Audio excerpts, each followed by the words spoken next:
sebab mengapa musibah datang bertubi-tubi. Yang pertama, karena banyaknya maksiat. Surah Yasin ayat 19 yang kita baca setiap hari. Kemalangan-kemalangan terjadi, musibah-musibah terjadi, malapetaka terjadi karena dosa keterlaluan kalian kepada Allah. Yang kedua, karena banyaknya orang berbuat zalim. Dengarkan surah Qasas ayat 59. Kami tidak akan menghancurkan satu daerah kecuali para penduduknya banyak berbuat zalim.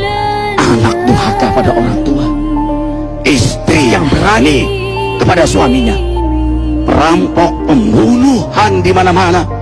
Ini mengundang bala bencana. Yang ketiga, mengundang bala bencana karena kelakuan tangan-tangan manusia. Rum 41. Telah tampak kerusakan di daratan dan lautan karena tangan-tangan jahil manusia, agar mereka merasakan akibat perbuatan mereka. Sebagian mereka merasakan akibat perbuatan mereka, agar mereka kembali kepada Allah. Yang keempat, bencana terjadi karena para tokoh melakukan kemaksiatan dan kezaliman.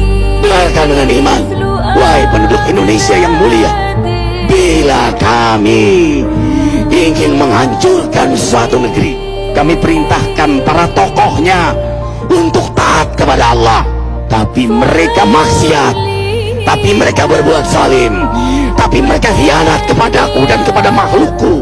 Bahaqqa alaihil qaul, maka haklah untuk mereka datang bala bencana seperti kaum Ad, kaum Samud, kaum Lut, kaum Nuh. Kami hancurkan sehancur-hancur. Siapa tokoh itu? Para pemimpin kita yang sumpah Al-Quran di kepalanya, demi Allah tidak korupsi. Lalu korupsi. Siapa lagi? Hartawan, orang-orang kaya yang dengan harta berfoya-foya, sombong, maksiat dengan kekayaannya di tengah orang yang banyak menderita.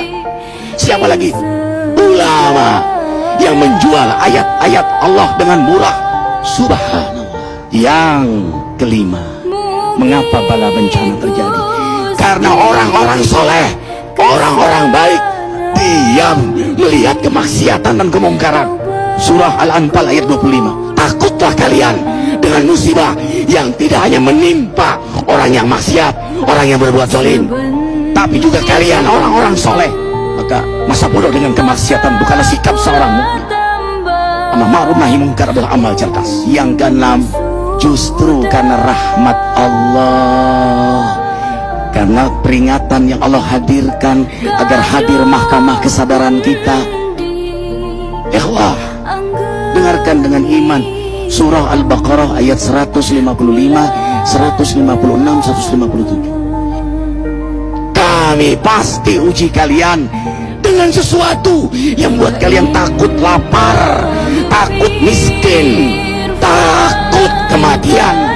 Tapi kabarkan berita gembira bagi hamba Allah yang sabar dari semua ujiannya, yang mereka berkata, sesungguhnya kami milik Allah dan sesungguhnya kami akan kembali kepada Allah.